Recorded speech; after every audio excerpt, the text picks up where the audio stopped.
Friends, there is often a confusion in research scholars' mind regarding how to determine the sample size.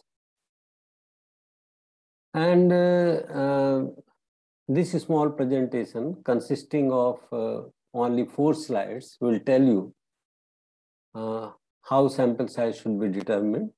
And I will also give a numerical example of determination of sample size for a simple random sampling and later on with a cluster or multi-stage sampling.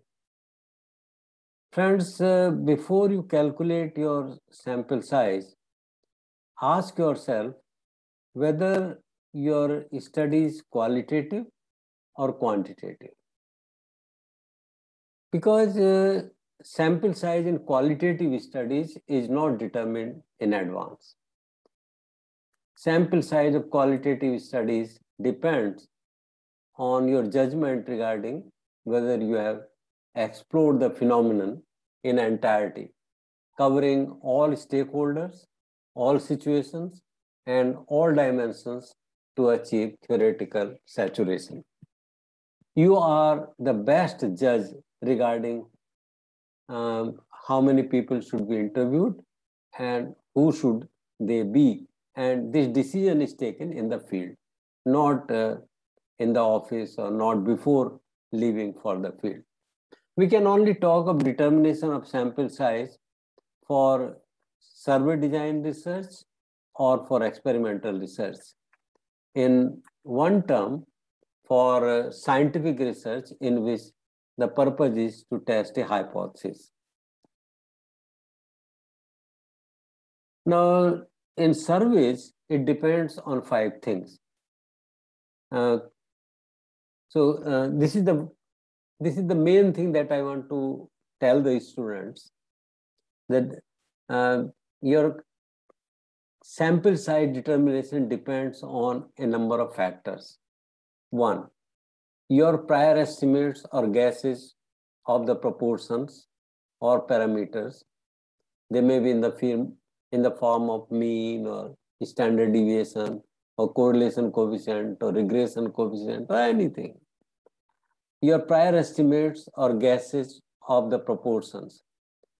Suppose you want to study what proportion of students smoke, what proportion of students in say IITs smoke on the campus. Now, to determine sample size, you need some basic understanding of what this figure could be.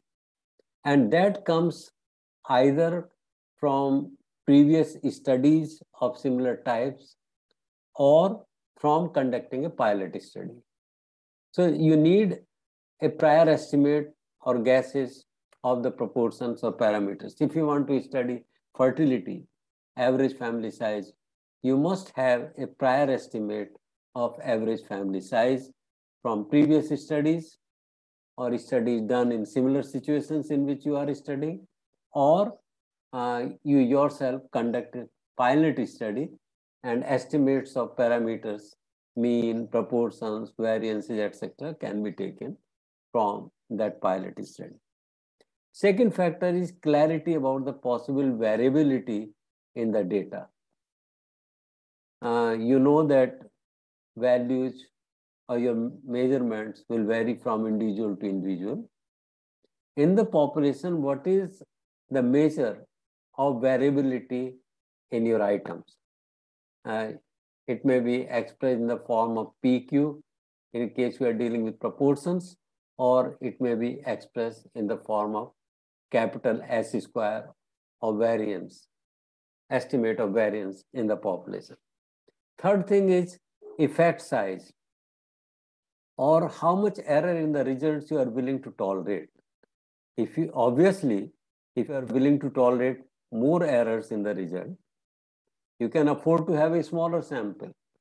And if you want very precise results and the effect size is small, you want to notice small differences, then your sample has to be of a larger size. Fourth thing is the nature of sampling design. Is it simple random sampling what I have seen that most of the scholars use the formula for simple random sampling, but actually they are using some other sampling procedure. They may be using purposive sampling, convenient sampling, snowball sampling, stratified sampling, systematic sampling, or cluster sampling, or multi-stage sampling, but still they are using the same formula. That is a mistake. And fifth and the last thing is, how much of the two errors, you know that in inference or in theory of inference rather, there we consider two types of errors, type 1 and type 2. How much of type 1 and type 2 errors, often denoted by alpha and beta, you are willing to tolerate? Alpha is the error when you are rejecting the null hypothesis, but actually this might be true. And beta is the error when you are not rejecting the null hypothesis, but it may be false, and some other hypothesis, some alternative hypothesis may be true. In experimental designs, it depends on your understanding of variations in the data sets, effect size, and how much of the two errors you are willing to tolerate. The aim is to minimize the mean sum of square for error. Mean sum of square for error. I call it MSE error here. And the formula that I have given in this presentation is for survey design, not for experimental design, because then the formula will take a slightly different shape. But since most of you assume that your study is based on survey design, so I am giving you the formula for survey design research only. Friend, the formula is this. If you are trying to estimate population proportion, which is P, and Q is 1 minus P, then the formula is N equal to T square P into Q divided by D square. D is the error that you are willing to tolerate in the result or in the P or in the Q value. And whole thing divided by 1 plus T square P Q divided by D square minus 1, and this whole divided by capital N. You may wonder you have not seen this formula or you are not using this formula. What you are using is a formula which is simplified form of this and which assumes that capital N or the population size is very large. So when capital N or population size is very large, this formula reduces to N0 equal to T square PQ divided by D square. If you have already finished your PhD thesis, then this is the formula that we have used. If you are measuring a quantitative variable, then this PQ is replaced by capital S square. Actually, PQ is the S square for qualitative variables. So you can write T square S square divided by D square. This may be called the initial sample size. Most students are happy with this. But in case of quantitative studies, if you know capital N, then the sample size can be further reduced to N equal to N0 divided by 1 plus N0 by capital N. Whatever. So this is the formula that most of you, if you have already taken decision regarding sampling, have used. Now let me tell you what are the problems with this formula, and in the future when you conduct another research, how can this formula be improved. So T is the normal quantile corresponding to alpha, type 1 error. P is proportion of the population, and obviously we do not know P. So P needs to be replaced by estimate of P based on similar studies done elsewhere or on the basis of your own pilot study. N is population, capital N is population size, and D is the amount of error that can be tolerated, or the effect size. Thus, if I use the simplified form of this formula, means N0 equal to T square PQ divided by D square, then the sample size can be determined in the following way. Let P be 0.5. If you do not have an estimate of P, you always assume it to be 0.5, because for P equal to 0.5, standard error is the maximum. So actually you will need a sample smaller than this, but if you do not have any idea of P, then you can use P equal to 0.5. Alpha, type 1 error, it may be fixed at 1%, 5%, or 10%. The decision is yours. Normally, we decide alpha to be at 5%. Level of significance. D, the effect size. Again, you have to decide, or your sponsors or your donors will decide what should be the value of D. For illustration, I am assuming that D is 0.03. What it means is that while the true value of the proportion is 50% or 0.5, you will be happy if you get a value between 47% and 53%. So 3% error on this side or that side does not affect you very much. That is D. Then T, you know it because 1.96 is a very standard value in a normal distribution. And you know this corresponds to alpha equal to 0.05 in two-side tests. So T is 1.96. When you put T as 1.96, P as 0.5, Q as 1.5, and D as 0.03 in the formula for N0, you get a value N equal to 1067. So with these assumptions that P is 0.5, alpha is 0.05, D is 0.03, this is the effect size or the error you can tolerate, then you need a simple random sample of size 1067, provided the population is large, capital N is large. And how large? Actually, nothing much can be said about this, and I can tell you that if you use a simple random sample for estimating proportion under these conditions, you require the same size of sample 1067 for studying a state in India, or for studying the whole country, or for studying the whole world, the whole globe. Now you may wonder, how is it possible that same size of sample is okay for population of UP, for population of India, and also for population of Asia or population of the world? Yes, it is okay. It is based on the theory of simple random sampling.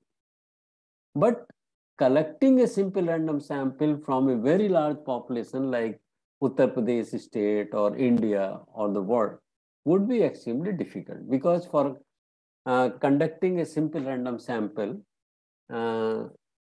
and you need the complete frame, and which units of the sampling frame will be part of your sample would be decided not by you, but by the laws of probability. And the law of simple random sampling says that probability of selection of all the units in the population should be same. You cannot ensure that for theoretical as well as practical reasons in case of large populations like UP or India or the entire world. So that means you cannot select a simple random sample from these populations for estimating a proportion. Some other technique has to be used, some stratified sampling, multi-stage sampling, in which you first select a state, then a district, then urban rural wards, and so on. Finally, the households and the individuals. Now, most of you stop here.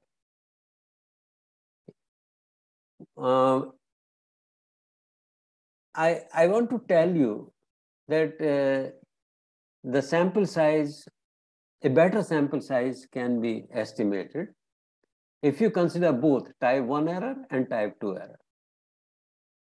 So in the previous case, when D is 0.03, type 1 error means that the error or the difference of the estimate from the population parameter is less than 0.03, but you are rejecting the null hypothesis. Now there is another error, type 2 error, that actually the difference is larger than 0.03 and you still accept the null hypothesis. Theoretically, that situation might also arise. So you have to consider that aspect also. And when you do so, then this t square in the formula has to be replaced by t1 square plus t2 square. The first term corresponds to alpha. T1 is the normal quantile for alpha and T2 is the normal quantile for beta, type 2 error. Usually, type 1 error is considered to be more serious and is minimized and is fixed at 0.01 or 0.05. And according to rule of thumb, beta should be about 4 times your alpha. So the probability that you are accepting the null hypothesis, but actually it is false and an alternative hypothesis is true, is beta or 20%, 0.20, beta equal to 0.20 or 20%. Corresponding to them, alpha equal to 0.05 and beta equal to 0.20. T1 and T2 are 1.96 and minus 0.84. So T1 square plus T2 square is 4.54. T square for alpha, when you consider only type 1 error, was 3.84, square of 1.96. But now it is 4.54. And when you replace T square in the previous formula by T1 square plus T2 square or the new value of T square, then the sample size becomes 1261. You see that sample size has increased. I have often seen a tendency to fix alpha and D in such a manner that sample size is around 300 or 300 to 400, because this is the size that PhD students can easily manage. But if you honestly calculate the sample size, it can be larger. So the sample size, our sample size was more than 1,000. And when we take into consideration both type 1 and type 2 error, then the sample size rises further to 1,261. Thus, by considering both alpha and beta, sample size requirement increases by a ratio of 1.18. If you consider beta, then sample size requirement will be higher. This is a new development, and I have not seen PhD thesis even from the best institutes which consider both type 1 and type 2 errors. But yes, in some consultancy work, I have seen proposals including both type 1 and type 2 errors. You should include both. Most probably, your requirement will not change much, but if it changes slightly, it's good. Then you have more reliable estimates and you can defend your results much better. You can feel more confident about your results. For further improvement, now this is not all. What we have done, first we have used W.G. Cochrane's type of formula for simple random sample. Assuming capital N or population size to be large, we calculated sample size by considering only type 1 error. In the third slide, we improved that estimate further by considering type 2 error or possibility of type 2 error, which was fixed at 20%. You see, alpha and beta depend on you, or they depend on the donors or sponsors of the study. But usually a ratio of 4 is maintained between alpha and beta. So if you fix alpha at 0.01, I would recommend that you fix beta at 0.04. If you fix alpha at 0.05, then beta becomes 20% or 0.20. But there is no hard and fast rule. If you are confused about this matter, then fix alpha at 0.05 and beta at 0.20. There the matter ends. Nobody will ask any serious question about that. Now, because as I said, in case of large populations, it is not possible for you to go for simple random sample. You will either go for multi-stage sampling or some kind of cluster sampling. So, in doing that, we find that our standard error increases. And to take care of that factor, that standard error might increase, we multiply the sample size determined by simple random sampling by what we call the design effect. Now, what should be the design effect? Nowadays, there are some computer packages which tell you that for your kind of sample design, what should be the design effect. And very large scale surveys are making use of those computer packages. I'm aware that studies like National Family Health Survey make use of computer packages. But if you do not have these facilities and you are going to conduct a relatively small sample, which is manageable for 4-year PhD program, then you can fix your design effect to be something between 2 and 3. And another serious problem in sample surveys is that not all respondents respond to your request. Depending on what kind of study you are conducting, sometimes non-response rate may be as low as 5%, sometimes it may be 10%, sometimes it may be 20%. Now, if I am conducting a sensitive study in which I expect that non-response rate can be high, suppose it is as high as 20%, that 20% respondents will refuse to give me data despite all my best efforts to establish a good rapport, then some adjustment in sample size has to be made. So assuming a design effect of 2.5, which is okay, I think 2.5 is okay.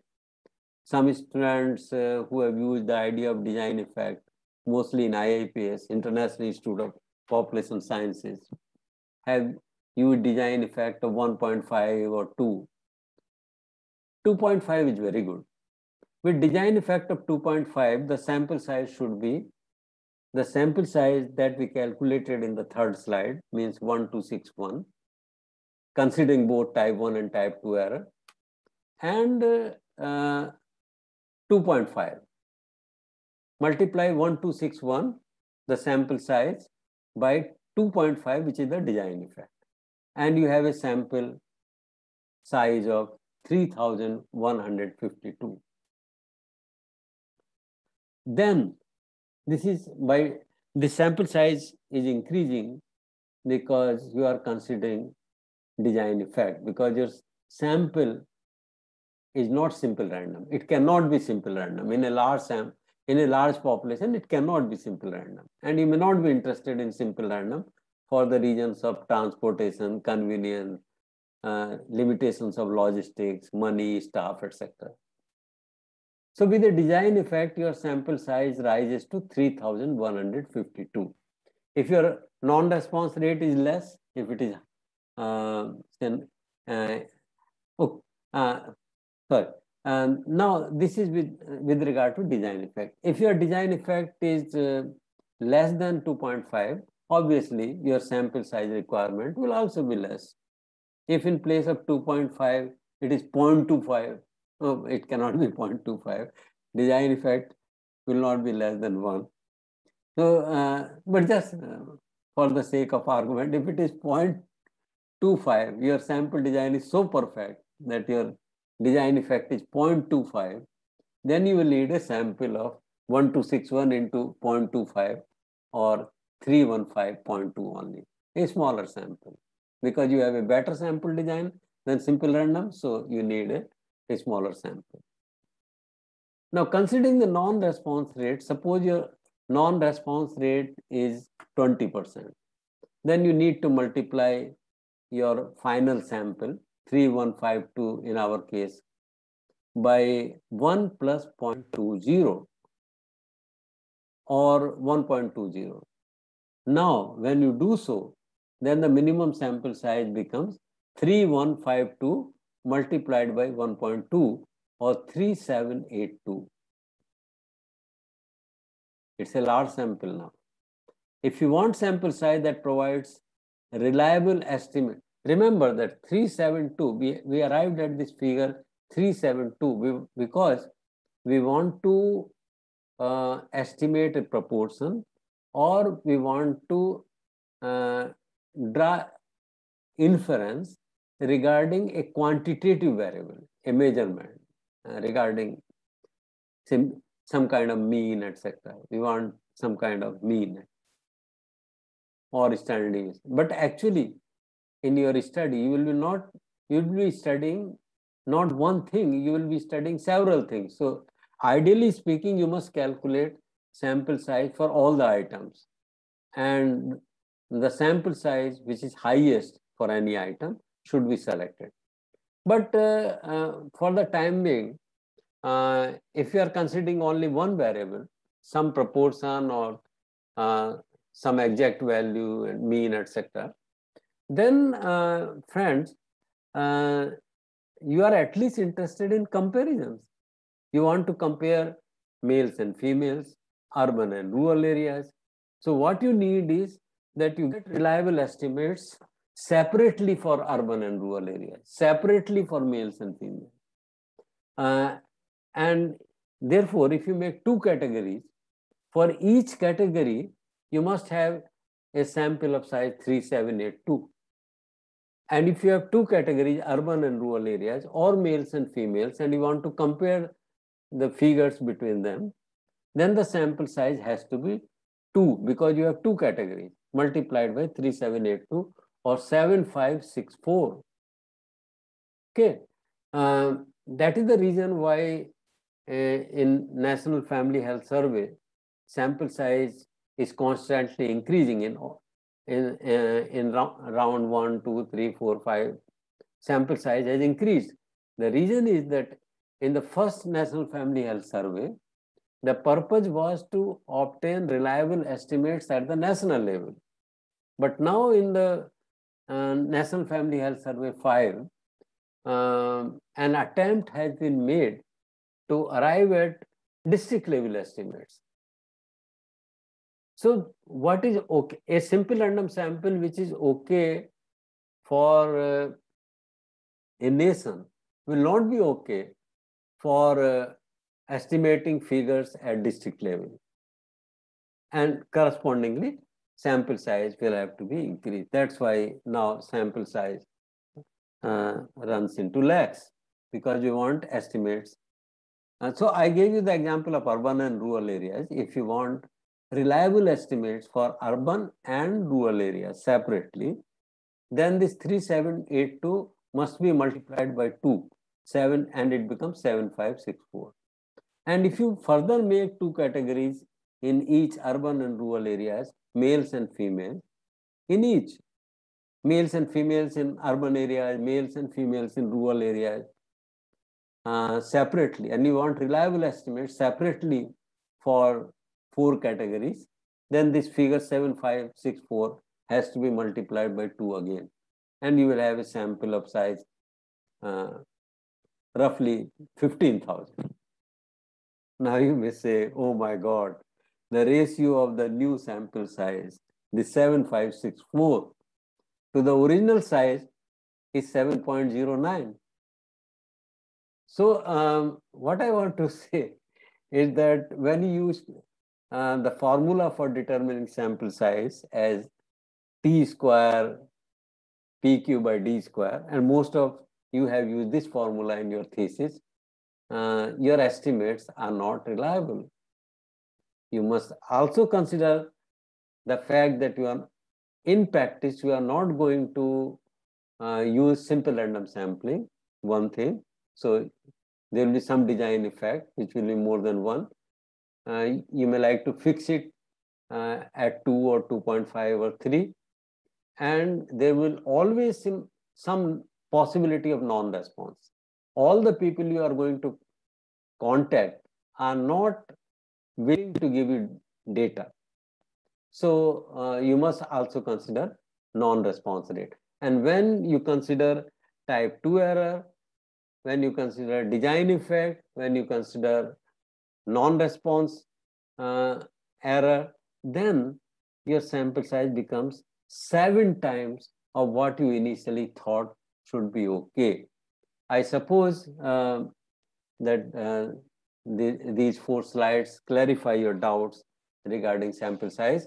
And if you have not yet decided about your sample size, you will take care of all these things. You will take care, you will, okay, you will begin with the formula given by W.G. Cochran, but you must adjust the sample size for type 2 error, for design effect, because your sample is actually not simple random sample, and also for the possibility of non-response. Then your resulting sample size will be, I don't know, but it may be 4 times, 5 times, as in this case, 7 times the original size. So this is, I stop here. What I have tried to achieve in this lecture, that 80% students calculate sample size wrongly. Irrespective of what kind of sample design they are going to use, they use a formula similar to what was originally given by Cochran in his book Sampling Technique. For proportion, T square PQ by D square. D is the effect size. And in case of numeric variables, T square S square divided by D square. For different values of alpha, you will have different values of T, and you can fix D in advance, and you can arrive at some estimate of S square or PQ on the basis of pilot study or study is done in similar circumstances somewhere else, and you can calculate sample size. But that is not okay. That sample will not give you desired results with desired standard error. You must make an allowance for your sample design by multiplying sample size obtained by that formula, by design effect, further by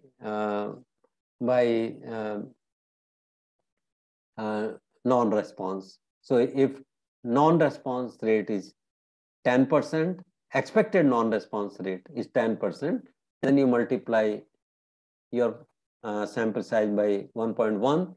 If it is 20%, multiply your sample size by 1.2. So these are all the considerations in determining sample size. I have written on the slides, I have written my web address, and that will contain my email address also. You can, if you have any doubt, I will be happy to clarify your doubt. You may always contact me freely, and I will try to respond to your question as soon as possible. Thank you.